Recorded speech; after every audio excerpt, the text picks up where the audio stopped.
ஜோதிட ரகசியங்கள் YouTube channel நேயர்களுக்கு அனைவருக்கும் வணக்கம்.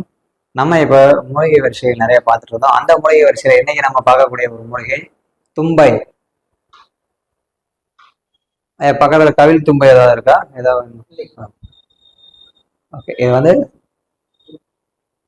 தும்பை செடி பார்த்தீங்கன்னா தெரியும். இதுவும் ரோட்டோரங்கள்ல இயற்கையா ரொம்ப ஈஸியா கிடைக்கக்கூடிய ஒரு மூலிகை தான். இந்த சின்ன குழந்தையா இருக்கும்போது எல்லாம் என்ன பண்ணிருப்பாங்கன்னா, இந்த பூவை இப்படி எடுத்தீங்கன்னா, உதாரணத்துக்கு ஒரு பூவை எடுத்து காமிக்கிறேன். இப்படி இருக்கும்.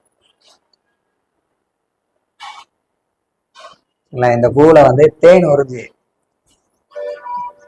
பூவோட அந்த எடுத்து உறிஞ்சி பார்த்தீங்கன்னா சும்மா வாயில வச்சு பாருங்க, நல்லா தேன் போல இனிக்கும். சரிங்களா? கண்டிப்பா இதுல தேன் இருக்கும். சரிங்களா? இந்த மாதிரி ஒரு நல்ல ஒரு அற்புதமான மூலிகை. இது இப்படி வாயில வச்சுன்னா நான் உங்களுக்கு செடியை தெரிஞ்சுக்கிறேன். ஏன்னா வெள்ளை பூ பூக்கிற நிறைய செடி இருக்கு இல்லையா, டக்குன்னு நீங்க ஏதாவது மாத்தி இது பண்ணிடுவீங்கிறதுக்காக தான் நான் அதை ஒழிஞ்சு காமிச்சேன். இந்த தும்பை வந்து பாத்தீங்கன்னா ஒரு தெய்வ விஷயத்துக்கு வந்து அப்படியேப்பட்ட ஒரு மூலிகைங்க. நிறைய இப்போ அஷ்டமங்கல பிரச்சனை தெய்வ பிரச்சனைலாம் பார்க்கும்போது இந்த தும்பு பூ தான் வந்து கொண்டு வருவாங்க. வெள்ளை கலர் பூக்கள் கொண்டு வரணும் அப்படிங்கிற ஒரு விதி இருக்கும்.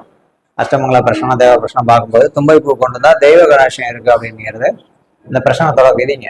சரிங்களா? அது போல வந்து பாத்தீங்கன்னா இந்த தும்பைக்கு வந்து அப்படி ஒரு சக்தி இருக்குங்க. இது முழுக்க முழுக்க முழுக்க முழுக்க குருமங்கள யோகத்தை பிரிக்கக்கூடியதுங்க. இந்த தும்பை பூ வந்து பாத்தீங்கன்னா குருமங்கள யோகம் அப்படின்னு சொல்லுவாங்க.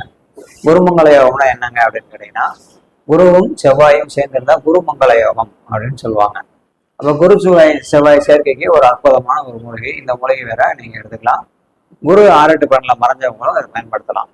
தெய்வ வசியம் ஆகலை சார், நாங்க கும்புற சாமி எங்க வீட்டுக்கு வர மாட்டேங்குது, தெய்வ வசியம் ஆகலை, தெய்வ வசியம் தெய்வ கடாட்சியம் இல்லாத மாதிரி நான் ஃபீல் பண்றேன்னா, இந்த தும்பை செடியை உங்க வீட்டுல வந்து ஒவ்வொரு வியாழக்கிழமையும் தொடர்ந்து வந்து உங்க வீட்டோட இந்த நிலவாசலை கட்டி விடுங்க. இந்த தும்பை பூ இருக்கு இல்லைங்களா, உங்களுடைய வீட்டுல பூஜை பண்ணக்கூடிய சாமி படத்துக்கு முன்னாடியோ சாமி விக்கிற சிலை முன்னாடியோ நீங்க தும்பை பூவை வச்சு அர்ச்சனை பண்ணுங்க.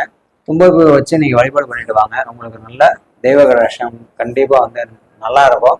இதை நீங்க அனுபவத்துல பார்த்தா புரியும். இப்ப நான் என்னதான் நான் சொன்னாலும் நீங்க அனுபவத்துல பார்க்கும்போது அதை பத்தி நல்லா தெரிஞ்சுக்குவீங்க. இந்த தும்பை பூவுக்கு வந்து அவ்வளவு பெரிய ஒரு நல்ல ஒரு எனர்ஜி இருக்கு. சரிங்களா?